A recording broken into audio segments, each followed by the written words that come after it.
Well, folks, welcome to one more edition of Politics and Right. I'm Egberto, Willies, your host. Thank you, kind for being a part of the show. We are going to have a great show for you today. Welcome aboard, Finally Phyllis. How you doing, Finally Phyllis? Eric McAsee, Joel Snyder, Margaret Myers, Do You Lie, B. Warren, Carol, June and July, Tina Tyler, B. Warren, Angie.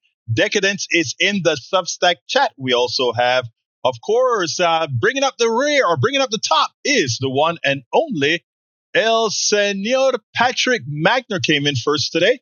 Why we got AVQ coming in. He says, afternoon PDR posse from Yvette Avery Herod in Atlanta, Georgia. Of course, AVQ is in Brooklyn, New York. We've got Patrick Magner in Houston, Texas. Eric in Kingwood, Atascocita. Welcome aboard, everybody. Paul Fleming. How you doing, my brother? Paul is in Powder Springs, Georgia. I'm remembering. I like to keep my stuff on. Anyway, folks, we're going to have a great show for you today. Michael says, Egberto, actually one more. What kind of videos you got today? Egberto, mind playing a short one, the difference between patriotism and pathology. Hey, that sounds like something I would want to play. Let's get busy and let's play it. Got a lot to talk about today, but I'm going to start with you, Michael Rudnin, for all the research you do. Bill White, how you doing? Aurora. Let's see, Aurora Turnip, how you doing, buddy? All right, let's go ahead and get that video going if I can get to it. Para ver. Aquí está. ¿Dónde está? Here we go. All right, let's go ahead and get busy with that, Michael. All right, here we go. Okay. We start. This is one of those political clips that we will be replaying for years. Listen to Mark Kelly. When Donald Trump was driving the Taj Mahal casino into bankruptcy, I was getting shot at. After Donald Trump said that the collapse of the Twin Towers meant he now owned the tallest skyscraper in Manhattan. I was carrying flags honoring 9/11 victims into space on a rocket ship.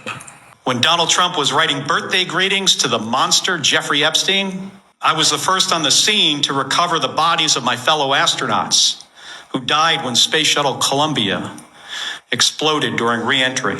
My point is this.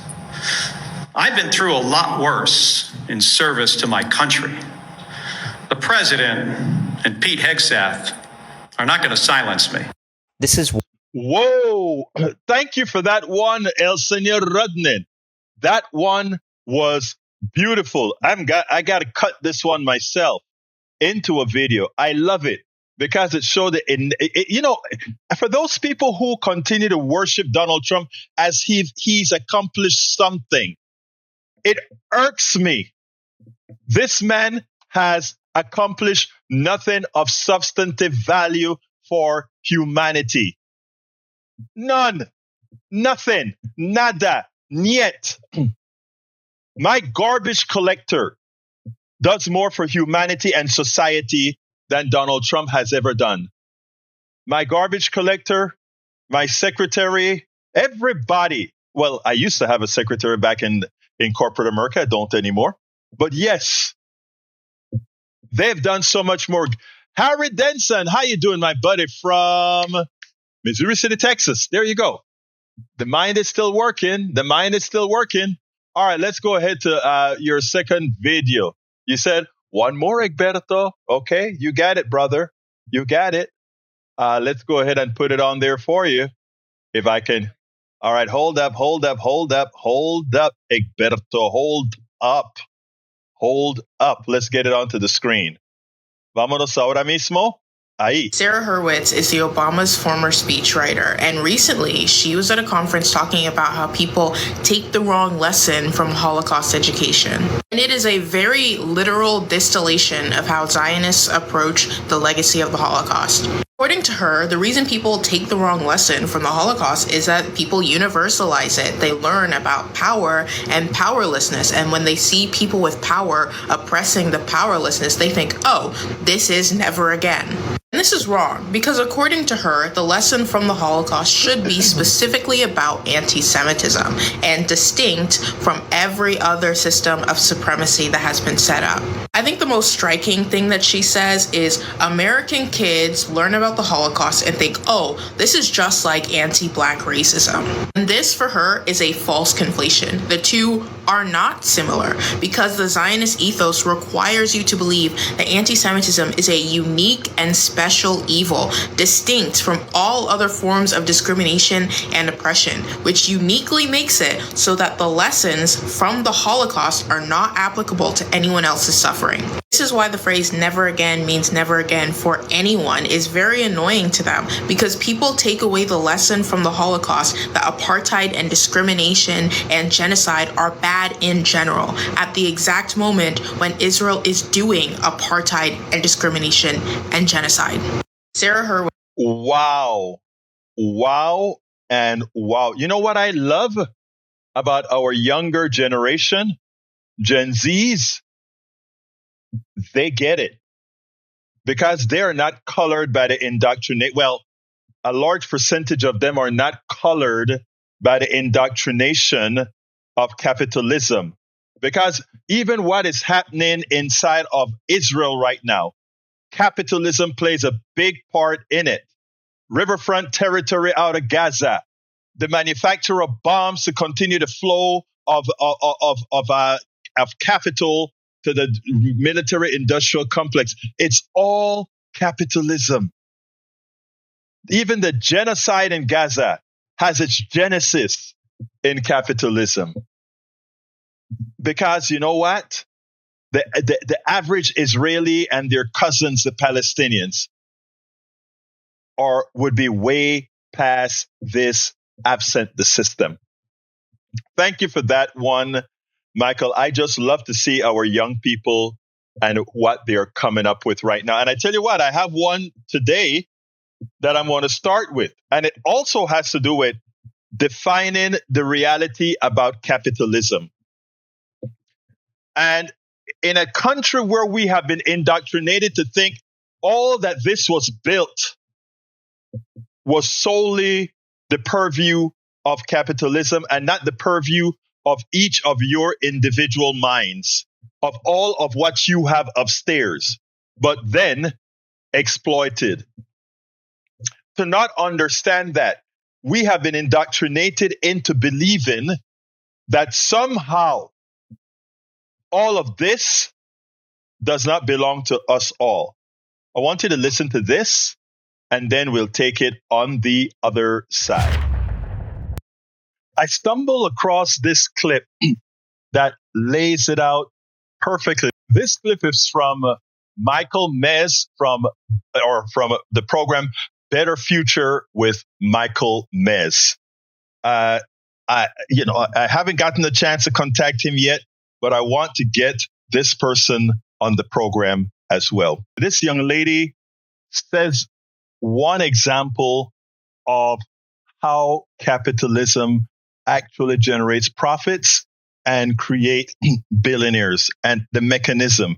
And, I was happy to see a young person actually understand the concept and was able to call BS on those who continue to promote, hey, prosperity for everyone. Check this out, and then we'll take it on the other side. I saw a post by the CEO of Y Combinator, a big startup incubator in Silicon Valley. We should have more billionaires, maximize abundance, support entrepreneurship. We should be prosperity maxing. Are you just against prosperity and abundance? It's very easy to just say words like we should all be prosperous, we should all have abundance. But absent an understanding of how capitalism generates prosperity for some, it is meaningless. Because the way that capitalism generates prosperity for some is by generating misery for others. You cannot have universal prosperity in a capitalist system. Just think about like this phone. What has happened for me to be able to hold this phone in my hands right now? A bunch of kids in the Democratic Republic of Congo at gunpoint have been sent to scratch coltan out of the ground, which has been exported probably illegally out of the country to Rwanda, which is sponsoring those military groups to continue to fight that war. The government of Rwanda is supported by our government to continue to be able to do that. Those resources end up being exported imported, used in the manufacture of a phone like this, which is outsourced by Apple to a company like Foxconn, for example, whose hyper exploited Chinese workers have, like, maybe if they're lucky, one day off a week, they live on a compound that they share with all of the other workers. They're not allowed to leave. They have nets outside windows to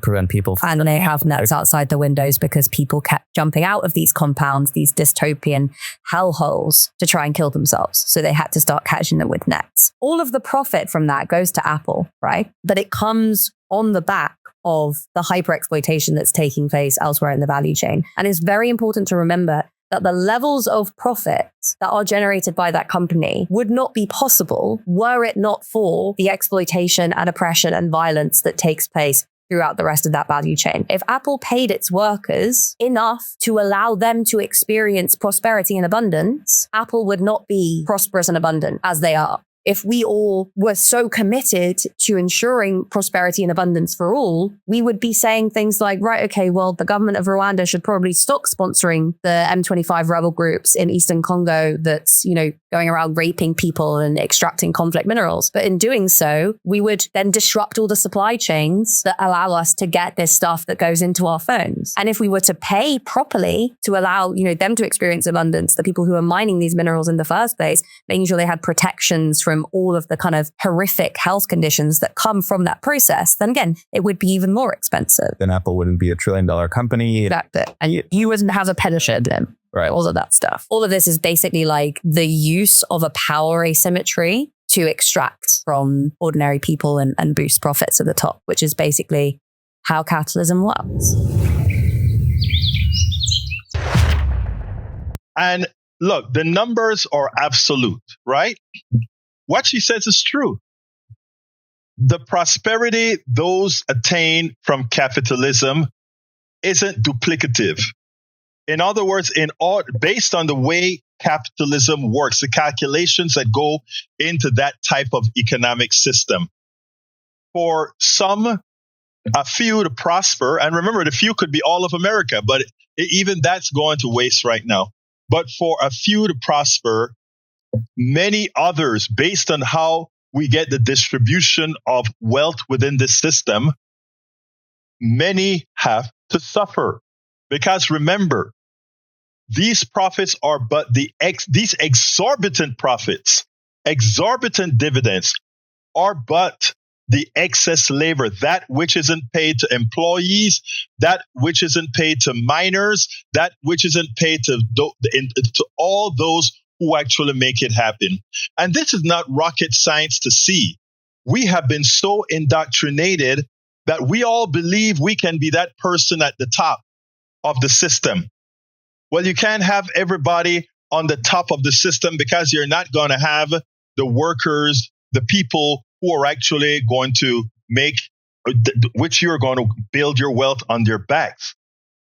Folks, it's important. There are economic systems, collective economic systems that is based on free enterprise that work. And that is all many are saying. This current system that we have a facade of prosperity for a few. But I mean, you can go into any skyscraper, downtown Houston, downtown Chicago, downtown New York, and you can look in the big time freeways and the big time malls, etc. And you can say, wow, look at the prosperity that capitalism built. Until you realize that most of the buildings built by you, your family, and others, most of the buildings in which you work, the secretaries, the laborers, most of those places, except for doing labor and work in them, you cannot partake of said prosperity. When we understand that the design, the mathematical formula, and it's all a formula, the mathematical formula that govern our type of capitalism, or capitalism in the aggregate, means others must be parasited, meaning we have to be parasites onto others. That is by design. That is how it works. And until we get it, it's not, people think, oh, the person who innovates make it. Nobody innovates on their own. I had great ideas.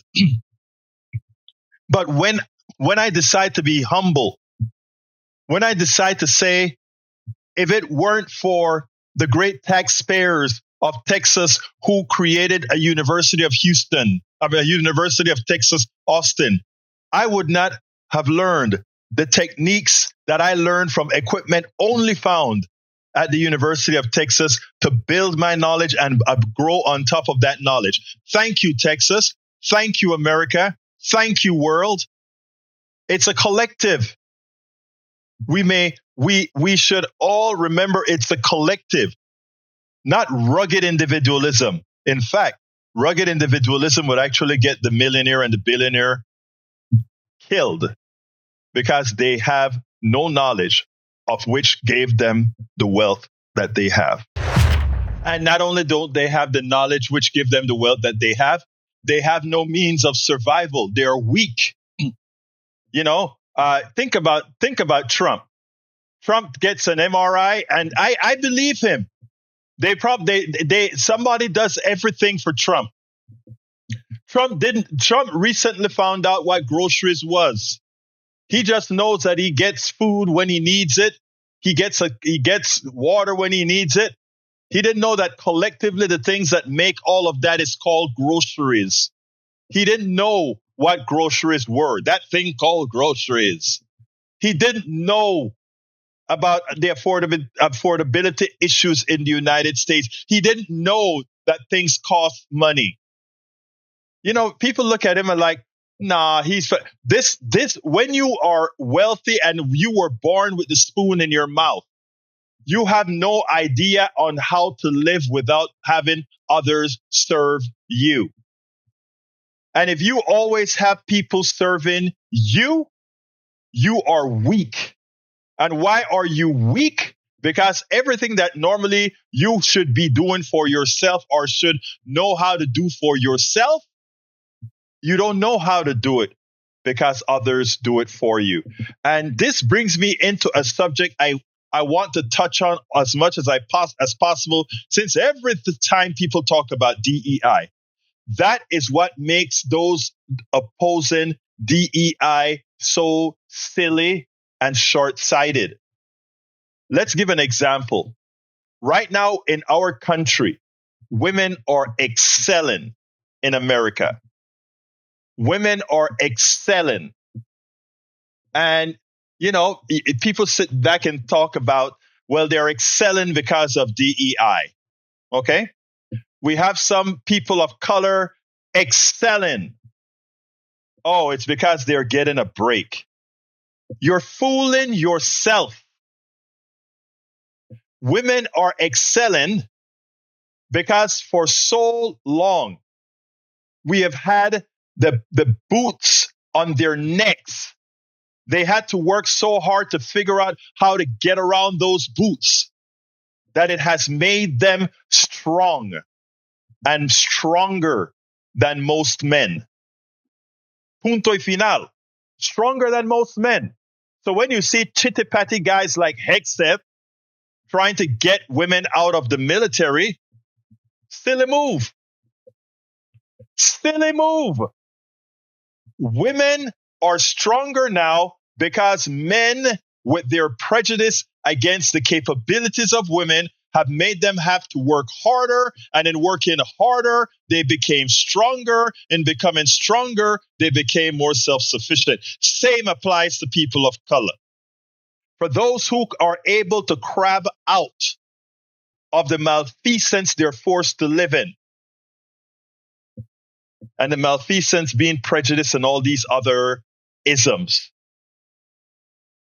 it makes those who are able to get out that much stronger, that much wiser, that much more intelligent. Not because anyone is inherently smarter or stronger than anyone else, but because you force them into that modal. That's why when you see that black pilot, that pilot of color, that woman pilot, don't sit back and feel, oh my God, DEI. Sit back and say, yes, DEI. Because I know they had to work harder to be where they are. They had to work harder to get around the sneers. When I worked in corporate America back in the 80s, you would not imagine the burden on one's back. Knowing that everybody thought you were there because of affirmative action. And by the way, to be truthful, if I want to be truthful, likely the only way I got those jobs that I got, and they were pretty damn good jobs, was likely because DEI was sort of called affirmative action then. Probably the only reason I got a job. But in doing so, I went through the ringer. When I worked for Daniel Industries, the 4 or 5 products that were released that year, I did the software for it. But to get that damn job that I worked for a year, whereas an engineer may get 2 interviews at most, maybe 3 if it's something specific, I got like 4 or 5 interviews. They wanted to make sure, brothers and sisters, we have to get out of buying the hype of DEI, buying the hype of capitalism, buying the hype of all these things, because I tell you, it is holding the country back. And we get charlatanes, like Hex said, we get a cartoon car of incompetence that we have running this country right now. A cartoon character as a president, and a band of clowns that are there in support. Folks that are going to be definitely tried for war crimes in the not too distant future. I want you guys to think about these things throughout. Now, Ray sent me a video over one of my networks, I don't remember where, that I want to play for you guys now. Because this young lady did a great job in explaining a topic that I think Ma'am Danny would be happy that she did. So let's go ahead and do that now, and then we'll take it on the other side if I can get it done. And I think I can. All right, let's see. All right, here we go. And Alex Cortez are all democratic socialists, which sounds scary until you realize that democratic socialism is basically just capitalism with a conscience. It's democracy that actually gives a shit. And it works beautifully in places like Norway, Sweden, Denmark, Finland, and Iceland. Countries that are consistently rated the happiest on earth. Literally. They got free healthcare, free college, paid paternal leave. Hell yeah. They're over there taking sauna breaks and eating fish while we're crowdfunding hospital bills. So why can't America do it? Here's my hot take. We don't have universal health care because we don't have a universal we. Those countries are mostly white. If everyone actually means black, brown, poor, undocumented, indigenous people too, suddenly Congress is like, oh no, we can't afford that. Well, we could. We just don't wanna. Because caring equally for everyone would mean admitting that we never really wanted equality in the first place. There's a sick myth that if you give people help, the lazy ones will take advantage of the system. But that's a scare tactic, because the truth is the greedy ones are already taking advantage of the system. It's not the guy buying groceries with EPT. It's corporations. They make billions in profit, pay 0 corporate tax, and then even get refunds. I'm calling you out. Amazon, Nike, FedEx, etc. They do it with loopholes and call it being good at business. They poison the world, pocket subsidies, and convince you that immigrants and poor people are the ones that are the problem so they can keep doing what they're doing. And look, I know I keep bringing everything back to Jesus, Lord help me. It's only because this country is trying to move towards Christian nationalism while being a complete hypocrite about those values. Can we please ask the obvious question? What would Jesus do? Would Jesus heal the sick and feed the poor? Or would he say, get off your ass and work for it, you loser? Especially in a rigged system that pays brown men less, women even less than that, and brown women even less than that. If you actually read the Gospels, Jesus was the original democratic socialist. He didn't charge a copay to cure leprosy. He didn't ask for insurance before multiplying fish. He just did that because he was a gangster of love. So yeah, democratic socialism works. We just haven't tried it without racism or hypocrisy.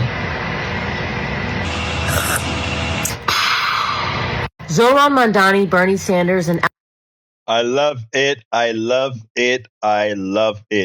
I think she nailed it, right? And what at the end she ended with sexism, racism, etc. And I think I kind of gave a precursor to that with DEI as I spoke. We ought to remember that we are all in this together. We got to remember that. All the isms are there to separate us so that we don't understand who the culprit really is. And of course, the culprit is the economic system. The economic system ruled by a few, profited by a few, while they have a blanket of people under them as enforcers. We have to first organize ourselves. And after we organize ourselves, the next folks that we have to get to are the enforcers. And once the enforcers are neutralized, at that point, the billionaires cave.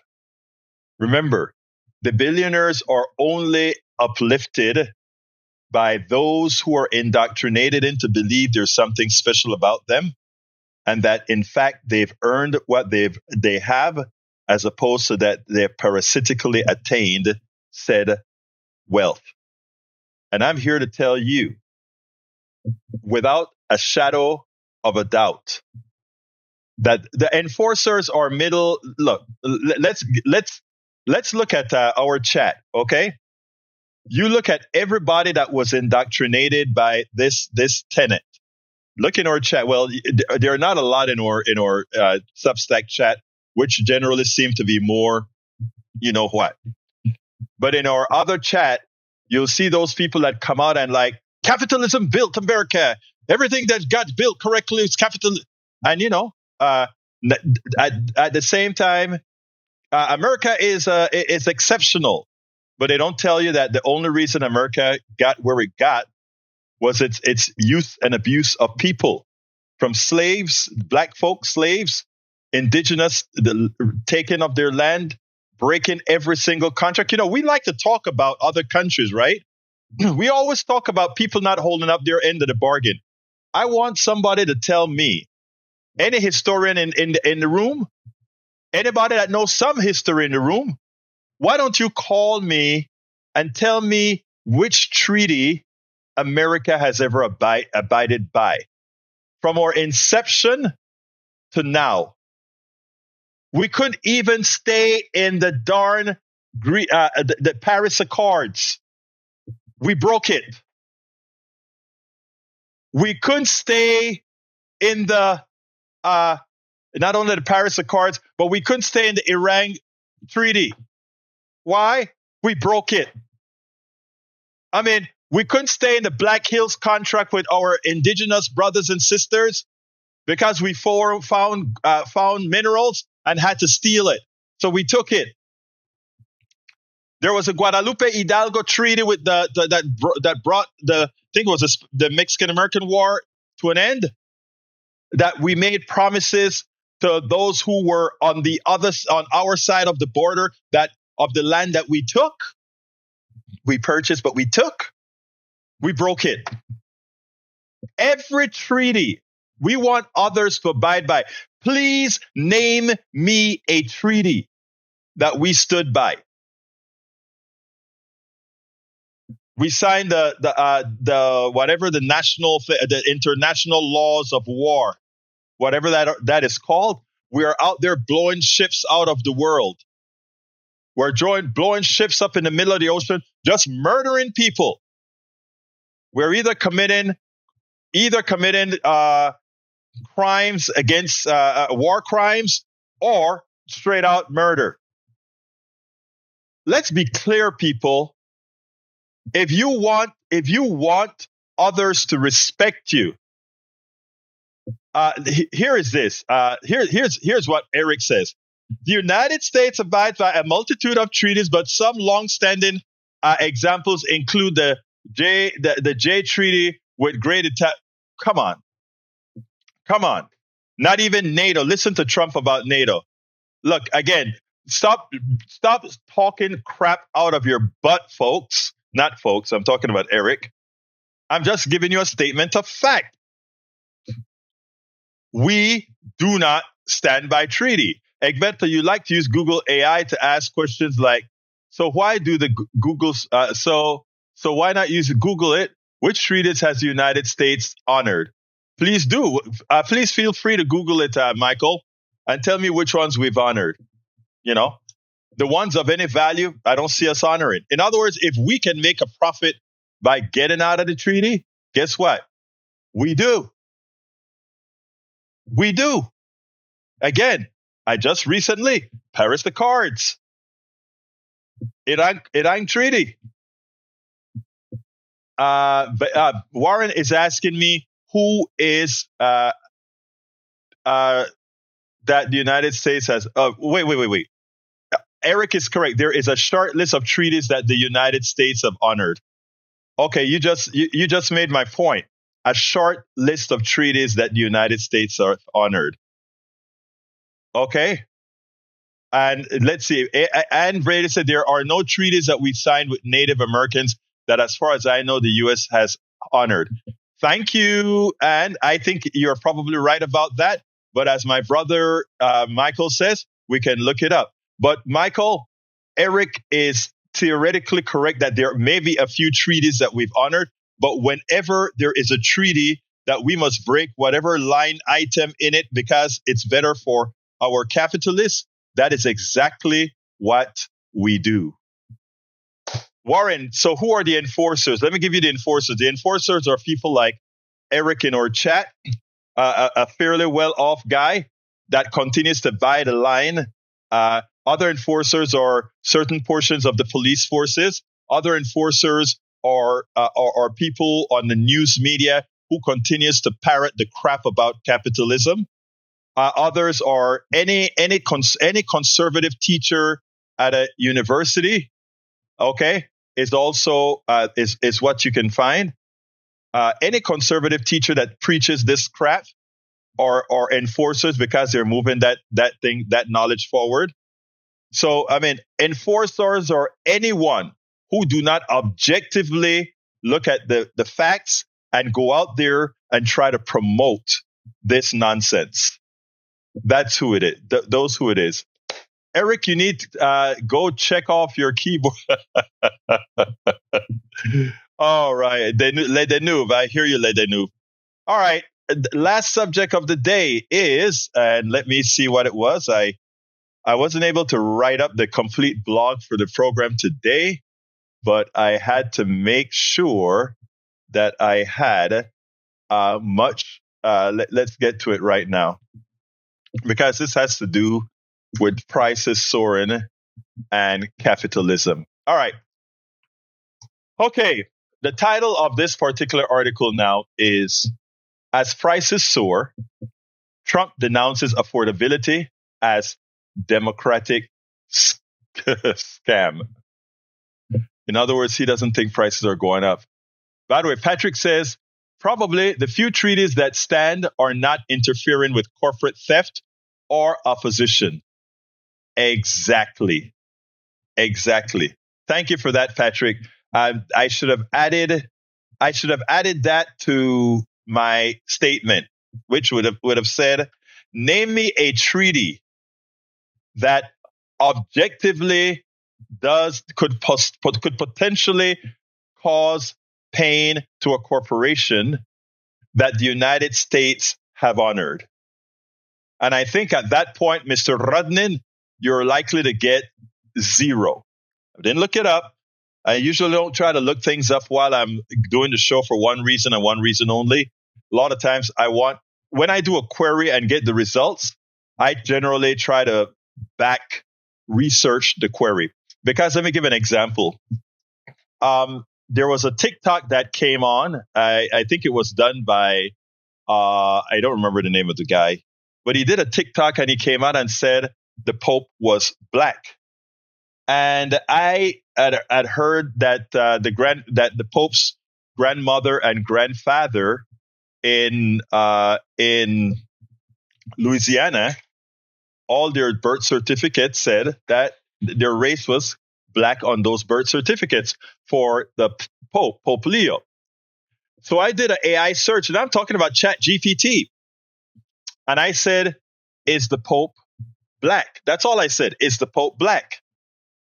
And the ChatGPT came back and said, the Pope is not black. The Pope is Pope Francis. And it continued to move on and gave other reasons and gave Pope Francis's lineage.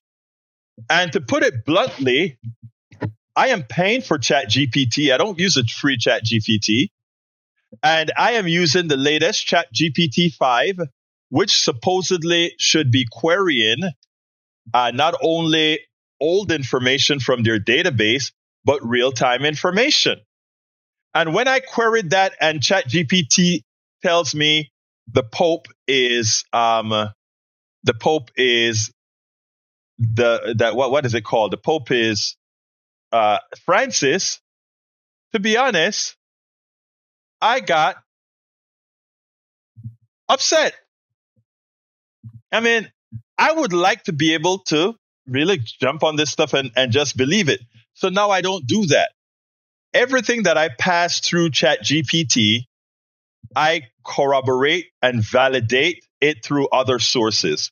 And that's why a lot of times, even as I'm playing a video, I could do a little quick search on ChatGPT. I rarely do it unless I figure I can corroborate it in such a manner that I feel with a strong degree of confidence that I am not telling you a bunch of BS. So that was just one of my experiences when ChatGPT told me, well, the Pope is Pope Francis. Pope Leo has been the Pope for months. And for ChatGPT to tell me that should tell you, anybody using ChatGPT or any one of these AI things, yes, a lot of times they're very accurate, but double check all your results. Otherwise, it can be an embarrassing experience if you just go ahead and do it happy, go lucky. All right, continuing. Vamos a continuar con esta vaina. As prices soar, Trump denounces affordability as a democratic scam. The president is trying to gaslight Americans into believing that everything is fine. They want you to believe everything is fine. They need you to believe everything is fine. President Donald Trump on Tuesday blew off voters' concerns about affordability, even as polls show most Americans blame him for increasing prices on staple goods.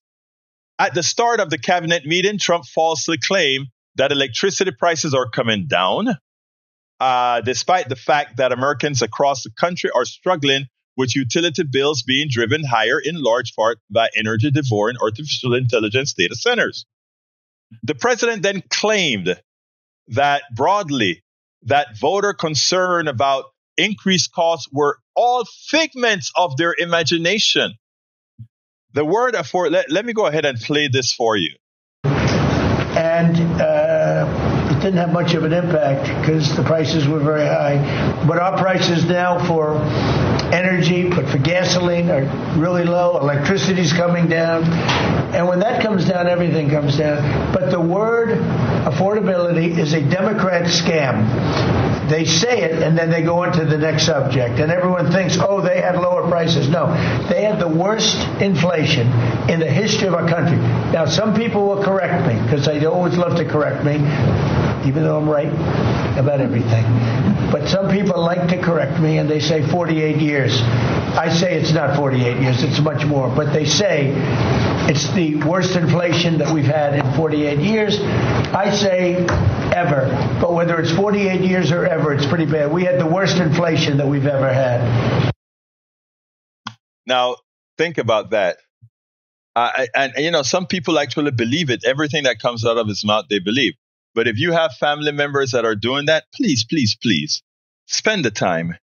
Encourage them to think. Encourage them to use their eyes. Encourage them to look at their checkbooks. Please, encourage them. All right? Later, the cabinet meeting, a reporter asked Trump if he believed voters were growing impatient with his policies, which have not produced the kind of broad-based decline in prices he once promised. Trump, however, doubled down. I think they're getting fake news from guys like you. Look, affordability is a hoax that was started by Democrats who caused the problem of pricing. No. Democrats didn't cause the pricing problem. Your handling of COVID caused the price in hand. If we had not COVID out of the park as we should have, COVID did not have to get where it got. Imagine if everybody behaved like New Zealand ordained.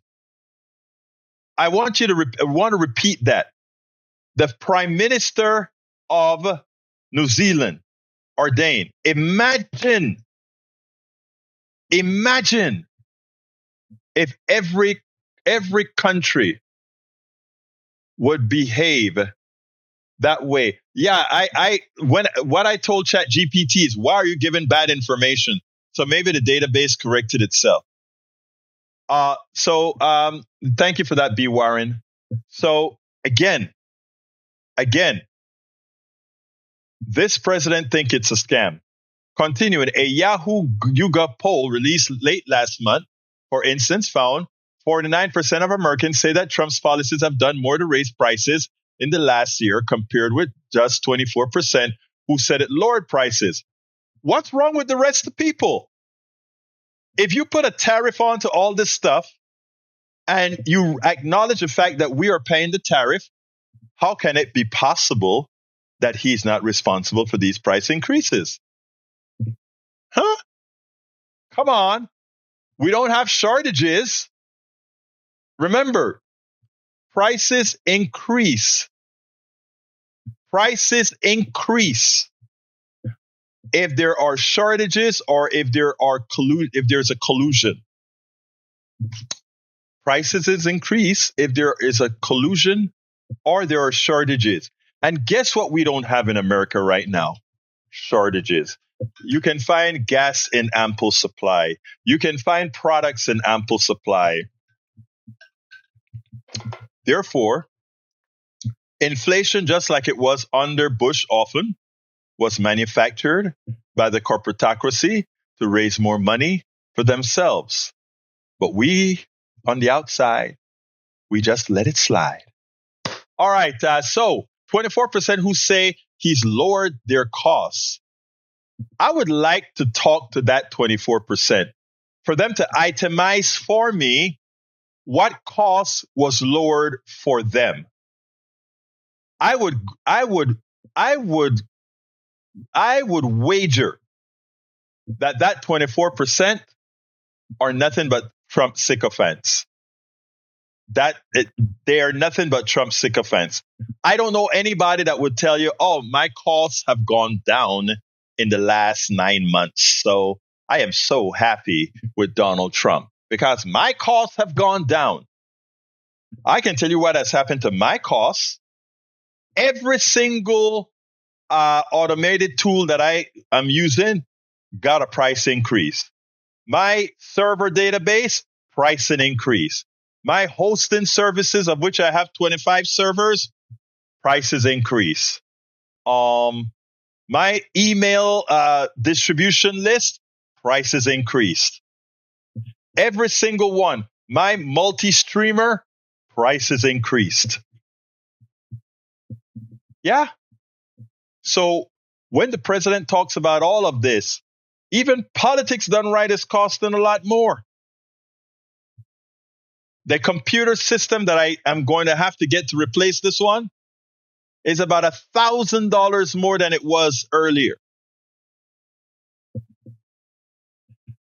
But Donald Trump said it's a democratic hoax. Hello, Joe. Good afternoon, sis. As well as my buddy from Maywood from Long Beach, California. How are you doing? All right. During the 2024 presidential campaign, Trump routinely campaigned on affordability and voted to start lowering the cost of groceries starting on the very first day of his presidency. Since then, however, Trump has slapped heavy tariffs on a wide range of imported goods, which economists say have led to further price increases. Many Democrats were quick to pounce on the president's declaring affordability a scam. There you have it, folks, wrote Representative Darren Soto. From will lower prices on day one to this. Representative Brad Snyder argued that Trump was trying to make Americans' economic anxiety disappear by telling them not to believe their own bank balances. Representative Silva Garcia, that's our congresswoman here from Texas. Trump dismissal of voters' affordability worries are easy to say when you are a billionaire who has never had to choose between groceries and a light bill. Folks, let me just say, if you take a look at all that has gone wrong in this since Donald Trump has taken power, we're going to have a lot of work to do to correct this problem. But let me tell you that it's not only the work that we're going to have to do to correct the problem. It's the change in indoctrination that we have to work on. We have to, America is so indoctrinated, lied to, and sadly, too many believe the things that they hear in the mainstream media or right-wing media. Too often. That's why if you listen to Democrats talk right now, they'll talk about how great Steinberger and the other Democratic candidate did.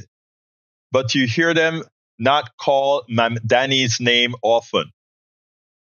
You know, I tell you, if Democrats want to win widely, they better use Mamdani's message on steroids. Because come January 1st, when that first Medicare bill or that first Affordable Care Act bill drops, and people didn't only just sign up for it, but the bill drops, and people see what they're paying. Madre mia, it's going to be a difficult time. And at that point in time, Democrats better be ready.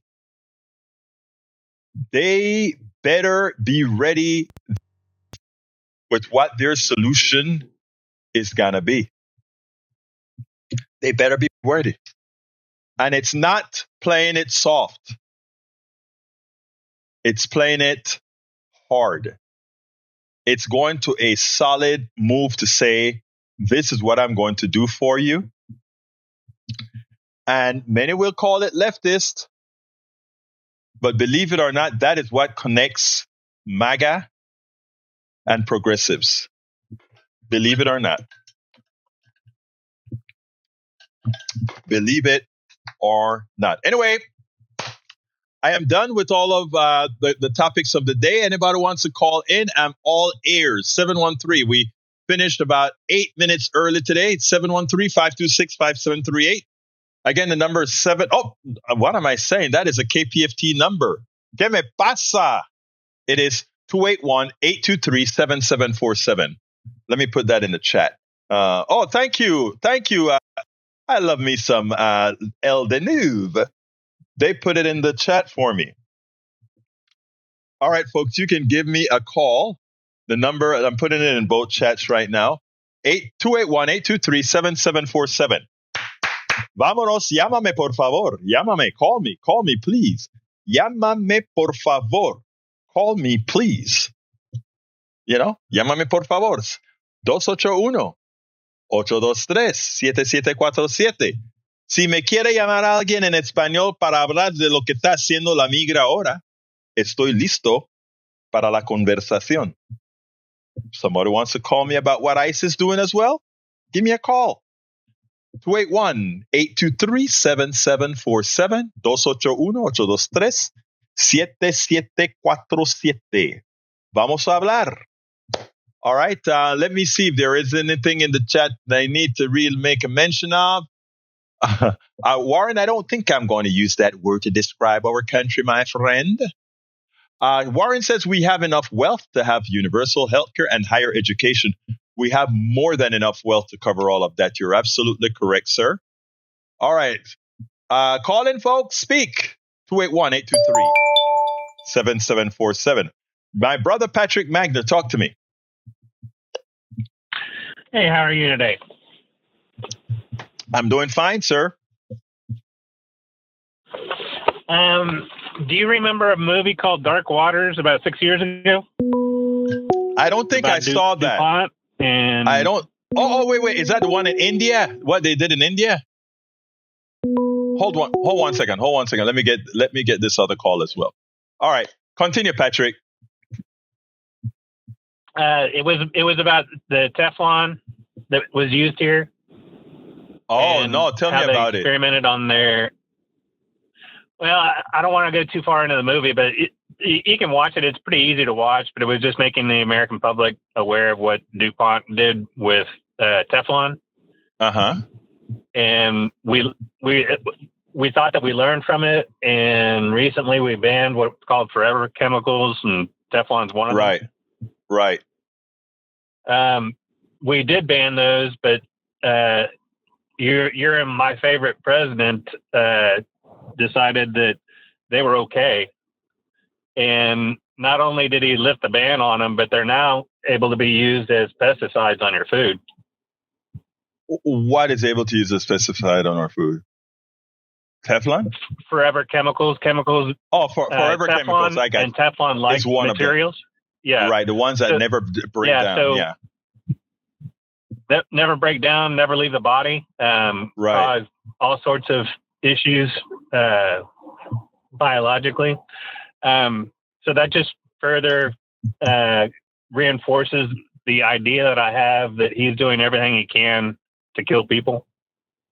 Yeah. There's no reason to use that in the food system. And in fact, you can grow food without pesticides. We know that now by regenerating a food soil web. Is somebody else on the line? I don't want to take all the time. Yeah. Ray's on the line. Let's see what Ray has to say. Come on in, Ray. Yeah, shout out to Patrick. I actually saw some of that movie about the Teflon. My mother was actually a avid Teflon fan. As quiet as it was kept, some of us grew up, using those materials now, knowing how dangerous they are. But what I wanted to say is thank you, Egberto, for highlighting that young lady with the Democratic Socialist video, because she really hit the nail on the head. I mean, I know, and I'll definitely be pushing other stuff to you like that. I sent it in a text. Do you have a preference? Would you like it in email? No, whichever. That's fine. When people, you see, that is what we're all about. When we crowdsource from a lot, I can't see everything. You can't see everything, but there's a lot of good stuff out there. And when you find the good stuff, that's how we get it out. Well, yeah, I appreciate you highlighting that. So, but I think she hit the nail on the head, really in her first few words, as far as saying, hey, like, democratic socialism is just capitalism that gives a crap about people, that actually factors in the harm the EPA and the dangers that actually. Yeah, go ahead. Oh, yeah, that actually factors in the harm and the collateral damage that can be done. And I also like how she ended it when she said, basically, we could have all of these things, but the problem is those countries that have it are predominantly white. And as long as we are a country that's a minority majority, there's those forces like a Mitch McConnell who, for all intents and purposes, don't want anybody to get it, because black and brown and, poor and working class people are going to get it too, and they can't stomach that. Well, the thing about it is, I agree, but there's a disease of greed, right? And even if when you have a monolithic country, there's not an easy boogeyman. When you have a diverse group of people, you can always make people boogeyman. So greed is easier. There's greed in Scandinavia as well, but they cannot extract it in the form that they can here in the United States, because another avenue of extraction is to use minorities as scapegoats. And that allows further greed. That is not a very easy option in the Scandinavian countries. So that's the idea. But there's another important factor that I think the only thing I disagreed with the young lady in is that we have to stop appeasing capitalism. We have to stop attempting to give a kind of goodness to capitalism. What did she say?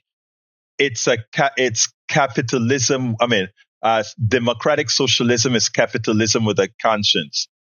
I think right there that she shouldn't have said, because you have to understand the inherent what the woman that I played before I played that video, what she said inherently on how profit is made within capitalism. And that makes it completely anathema to democratic socialism.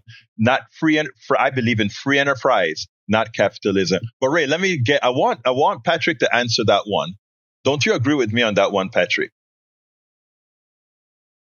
What I would say is that once we get enough people to understand and we convince enough people that the division is a distraction and that the division is being used against us, then I think that a multicultural society can actually overcome capitalism.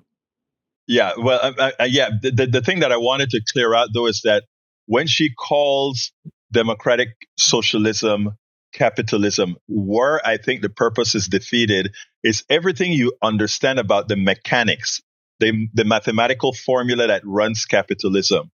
That is almost saying, okay, that is okay.